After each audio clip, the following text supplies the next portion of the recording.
Ya, selamat sore semuanya. Terima kasih, senang banget bisa nyapa teman-teman semua, baik yang online ataupun offline di sini. Perkenalkan namaku Noval, saya founder dan juga CEO dari Carbonet Ones. So before I start my talks, saya ada 2 pertanyaan. Ini, what is your first impression about this picture? Gitu. Ada beberapa picture. Ada yang mau share nggak? Ini gimana? Dingin atau enak, pengen datang atau kayak gimana? Dingin, oke. Pengen main nggak di situ? Nah, how about this? Nah, do you know that ini foto yang sama dari 2 foto sebelumnya? And we see that the climate crisis is real and we have to act now. Climate crisis udah terjadi dari dulu. Kalau kita lihat fotonya 1892, foto terbaru 2004. Dan masih banyak lagi contoh-contoh yang ngasih tahu bahwasanya memang climate crisis is real. And the second questions is, siapa sih di sini yang nggak pernah belanja online gitu? Ada nggak yang nggak pernah belanja online di sini? Oke, nggak ada yang bilang, berarti I assume that semua teman-teman di sini pernah belanja online gitu ya. Tapi tahukah teman-teman, dari belanja online yang kita lakukan, itu ternyata kita bisa menghasilkan 3 miliar kilogram CO2 emission hanya dari satu sektor ini aja. Loh, kok bisa gitu ya.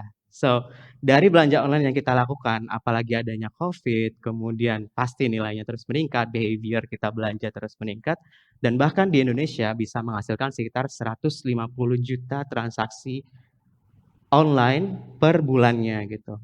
Dan dari transaksi ini ternyata 77% dari apa yang kita beli memiliki rantai pasok yang panjang, mulai dari ekstraksi bahan untuk membuat produknya, kemudian waktu processing produknya, hingga pengiriman barang sampai ke tangan kita dan kita gunakan. So that's why ternyata belanja online banyak banget emisi karbonnya gitu. Dan kesimpulannya adalah sebenarnya banyak banget aktivitas yang sebenarnya kita lakukan itu ternyata bisa menghasilkan emisi karbon. Entah itu yang kita sadari atau enggak, yang secara langsung bisa berimpact kepada climate dan ataupun enggak gitu. Nah, lantas apa sih sebenarnya korelasi antara emisi karbon dengan perubahan iklim gitu? Kalau kita lihat sistem meteorologi kita ataupun sistem tata surya kita ada bumi. Di atas bumi ada atmosfer dan di dalam situ ada gas rumah kaca dan juga lapisan ozon gitu kan. Nah, di luar itu lebih besar lagi ada sistem tata surya kita, ada matahari yang menyinari bumi kita gitu kan. Nah, peranan ozon ini kalau kita balik lagi ya ke geografi dan lainnya. Peranan ozon adalah dia sebagian dari panas matahari itu akan masuk ke bumi dan sebagian akan dipantulkan. Sedangkan sebaliknya, gas rumah kaca sendiri memiliki sifat untuk dia menyerap panas dari sinar matahari gitu. Sebenarnya gas rumah kaca itu adalah hal yang baik, tapi tidak menjadi baik karena jumlahnya yang semakin meningkat akibat aktivitas yang kita lakukan gitu. Misalnya kayak kita menggunakan transportasi, electricity, hingga aktivitas-aktivitas seperti kita makan aja ada carbon emission yang terjadi. Nah, karena memang produksi gas rumah kaca yang makin banyak, otomatis penyerapan dari panas dari matahari itu semakin banyak gitu. Yang menyebabkan apa? Yang menyebabkan kenaikan temperature. Dari kenaikan temperature mengakibatkan apa? Suhu kita makin tinggi dan es mulai mencair. Dari es mulai mencair, akibatnya apa? Akibatnya sea level rise gitu. Kenaikan muka air laut yang akan mengakibatkan multiple hazard yang lain gitu, akan mengakibatkan banyak bencana turunannya gitu. Nah, kenapa kok karbon gitu yang jadi isunya gitu? Karena kalau lihat secara proporsi, karbon atau karbon dioksida itu sebesar 74% gitu. Dibandingkan dengan GRK yang lain misalnya methane hanya 17%. Bahkan CFC dan N2O lebih kecil daripada itu. So that's why emisi karbon ini yang jadi concern karena memang proporsinya sangat besar gitu. Nah, lantas gimana sih dengan adanya kondisi seperti ini ya, perubahan iklim dan sebagainya. Lantas sekarang kondisinya, existing condition iklim kita seperti apa gitu. Apakah baik atau buruk atau sedang tidak baik-baik saja gitu. Nah, kembali ke 2015, kita tahu bahwasanya Indonesia dan 194 negara lainnya pledge ataupun commit dengan yang namanya Paris Agreement di Cup of Parties UNFCCC.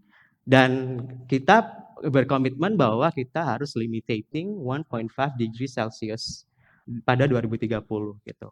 Dan kebetulan banget di 20 Maret lalu nih 20 Maret 2023 IPCC salah satu panel yang berisi para saintis yang fokus riset terkait carbon footprint dan juga climate change melalui synthesized reportnya yang terakhir menyatakan bahwa we are now in 1.1 degree Celsius di tahun 2023.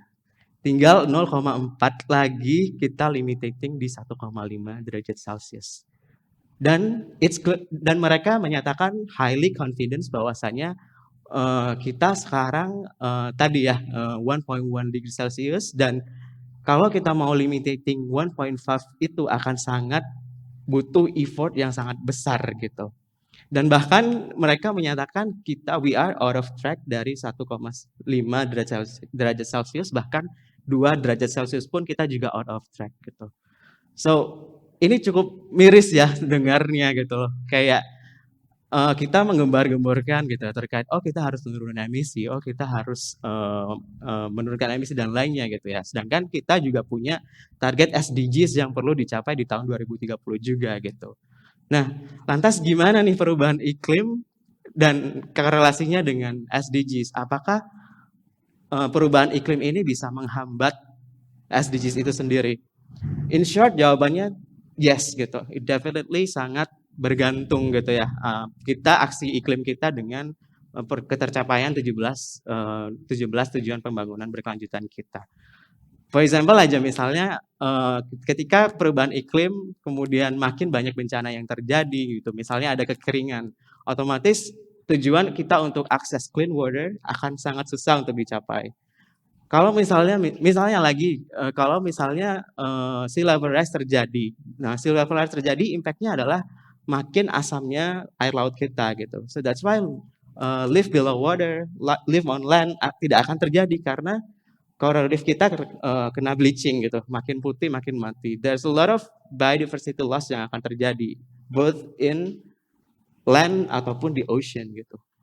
Otomatis kalau kita nggak nyelesain masalah perubahan iklim ini sekarang gitu ya, maka nggak akan bisa menyelesaikan SDG itu sendiri. Dan bahkan data menunjukkan progres kita hanya 14% pencapaian SDG kita gitu kan.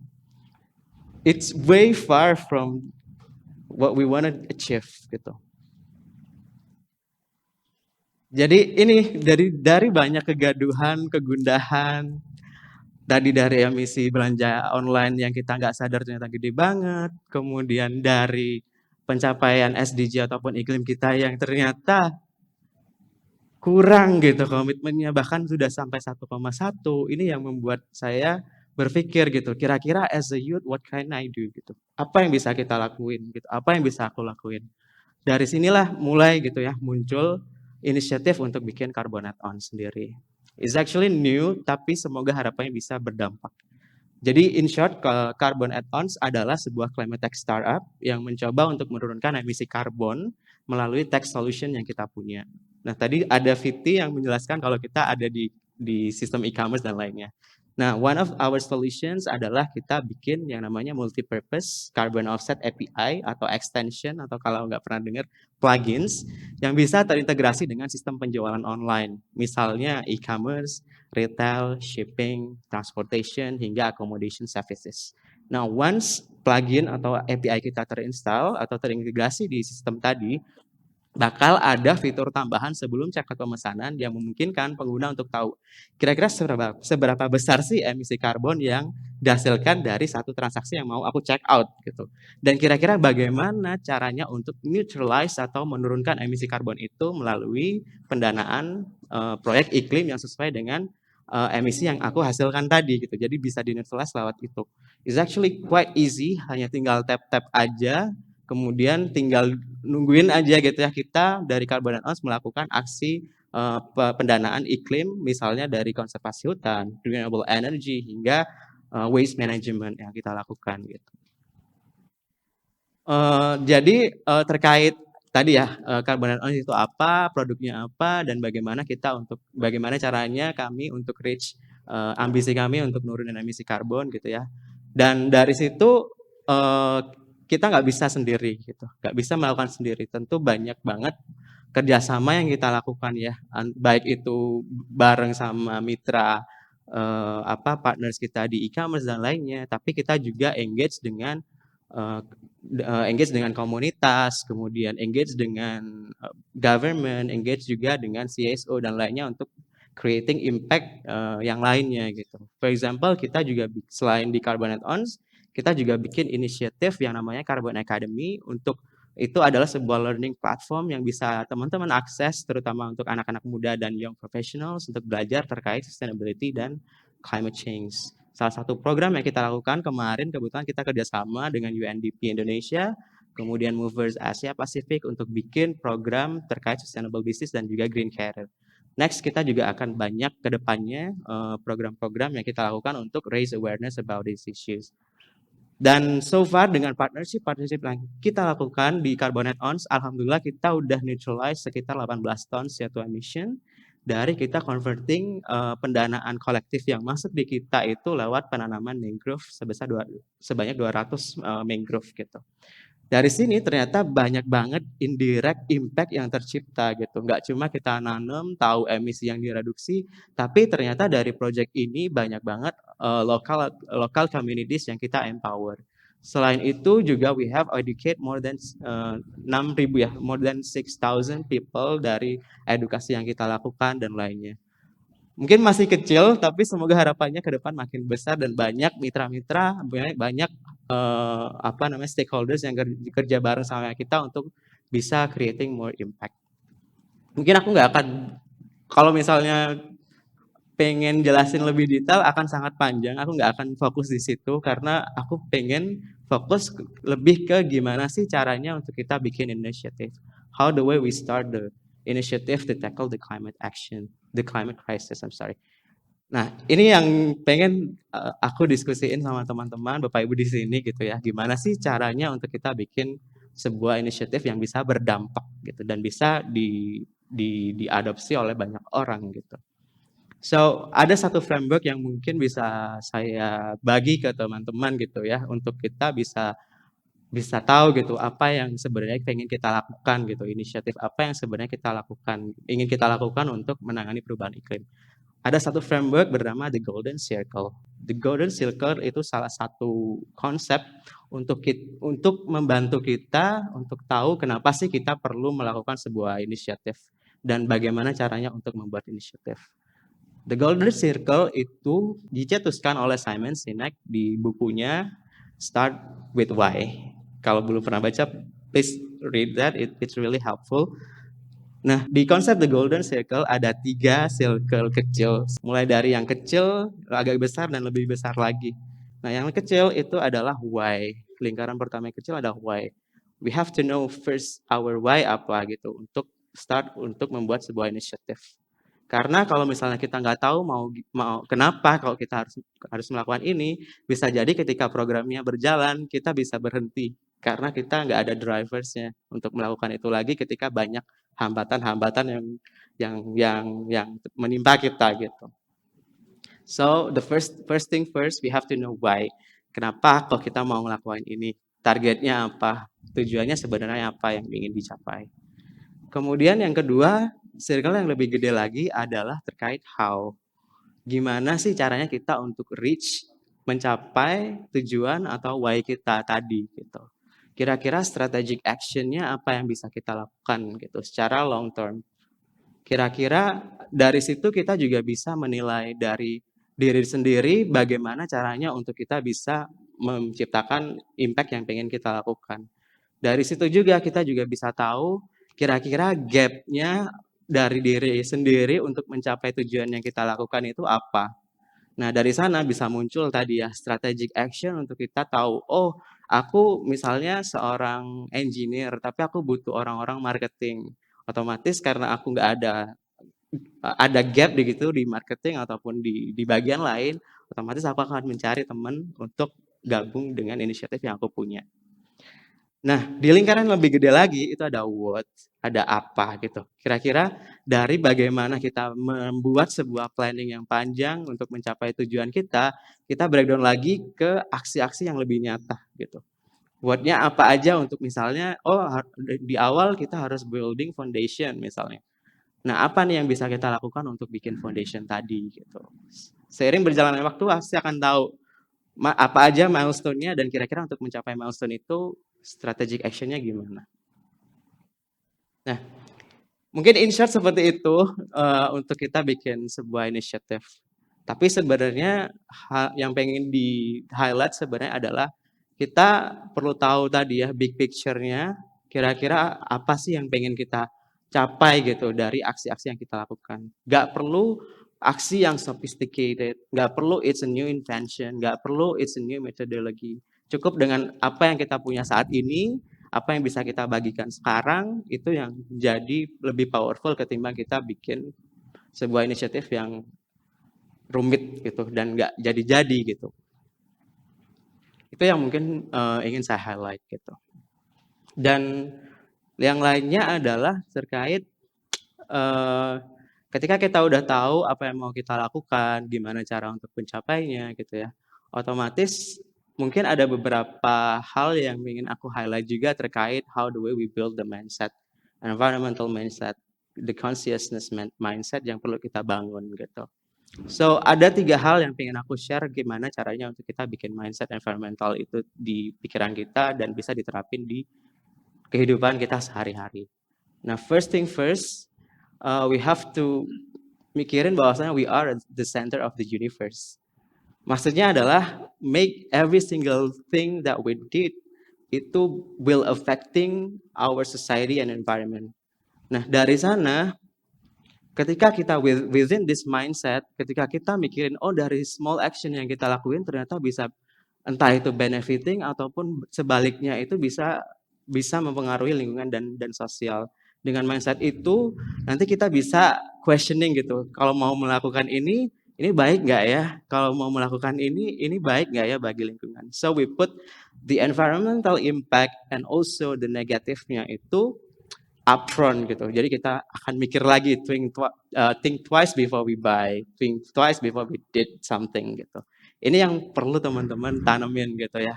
Karena mikir aja nggak usah, as a individual mungkin nggak akan berefek besar gitu. Tapi kita mikirnya we are the center of the universe tadi. Setiap aksi yang kecil yang kita lakukan akan sangat berdampak. Nah, kemudian yang kedua adalah put the 3 P's of sustainability upfront juga. Jadi 3 P's itu mungkin teman-teman kalau belum pernah dengar adalah people, profit, and planet. Jadi dalam setiap apapun aktivitas yang kita lakukan, sebaiknya gitu ya, perlu mengedepankan 3 pilar ini. Apakah dan juga harus seimbang tadi untuk menciptakan keberlanjutan gitu. Jadi setiap aktivitas kita, we have to think about the socials, we have to think about the environment. And kalau pengen berlanjut, kita juga harus mikirin how the way we generate the revenue ataupun how the way ini untuk sustain harus ada pendanaan, which mean it's a economic economic pillars. Ini yang perlu teman-teman juga pikirkan gitu ya untuk bikin inisiatif. Jadi nggak apa ya, nggak cuma kita mikirin harus berdampak, tapi untuk menciptakan dampak juga perlu yang namanya economic pillars gitu. Ini yang teman-teman juga harus pikirkan juga terkait sustainability dari programnya. Terus yang ketiga adalah ketika kita udah bikin inisiatif, kemudian ada orang yang memang ingin bergabung atau program ini makin besar atau inisiatif ini makin besar, otomatis we have to evaluate dan juga to be consistent. Gak bisa kita cuma bikin inisiatif, ya udah one time aja, udah sekali. Gak bisa kayak gitu. If you want to make impact a lot or even greater impact, kita harus benar-benar konsisten. Harus benar-benar konsisten, harus evaluasi terus apa yang kita lakukan, apakah udah benar sesuai term yang kita inginkan, apakah sudah sesuai dengan impact yang udah kita jabarkan di the golden circle atau enggak. Ini yang perlu kita evaluate and improve and be the consistent tadi. Mungkin agak sedikit klise mungkin ya di benaknya Bapak Ibu rekan-rekan, tapi it's the way I did ketika bikin Carbonite Ons gitu. Jadi nggak harus langsung bikin programnya, nggak harus langsung bikin inisiatifnya, tapi kita perlu untuk validate apakah inisiatif yang akan kita lakukan tuh benar-benar bisa berdampak atau enggak. Apakah inisiatif yang kita lakukan ini benar-benar dibutuhkan atau tidak. Itu yang selanjutnya kita pikirkan dan kita validasi sebelum kita lebih jauh melangkah untuk menciptakan inisiatifnya. Jadi memang validasi itu adalah hal yang sangat penting dan cara untuk validasi bisa berbagai macam. Kalau misalnya kita udah menentukan target beneficiaries atau inisiatifnya, berarti mungkin bisa sebelum kita bikin programnya, kita bisa melakukan survei, kita bisa melakukan FGG, kita juga bisa melakukan in-depth interview, yang mana nggak butuh modal yang besar untuk melakukan itu sebelum kita melakukan aksi yang nyata tadi yang butuh modal yang lebih gede gitu. Itu yang bisa kita lakukan untuk prevent unused resources yang akan kita gelontorkan nantinya, baik itu waktu, tenaga, modal berupa dana mungkin ya. Itu yang bisa kita lakukan gitu.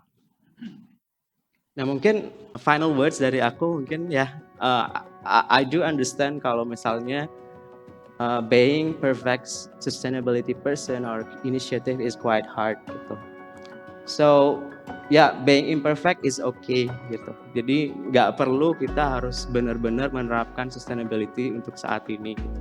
Tapi being imperfect sustainability practices is still sustainability gitu. We need more and more 100,000 people to practicing the imperfect sustainability lifestyle rather than 100 people that practicing imperfect sustainability that create less impact than the majority, that the imperfect one. So that's why nggak apa-apa mulai aja dulu inisiatifnya, nggak apa-apa nggak jadi sempurna, karena kita butuh lebih banyak ketidaksempurnaan untuk mencapai dampak yang lebih besar. Nah, mungkin itu dari saya. Selanjutnya mungkin akan kita dengarkan gitu ya teman-teman kita yang udah membuat inisiatif, anak-anak muda lain sama kayak aku juga, sama teman-teman juga. Kita dengarkan dari Grace untuk programnya. Terima kasih semuanya. Thank you for listening.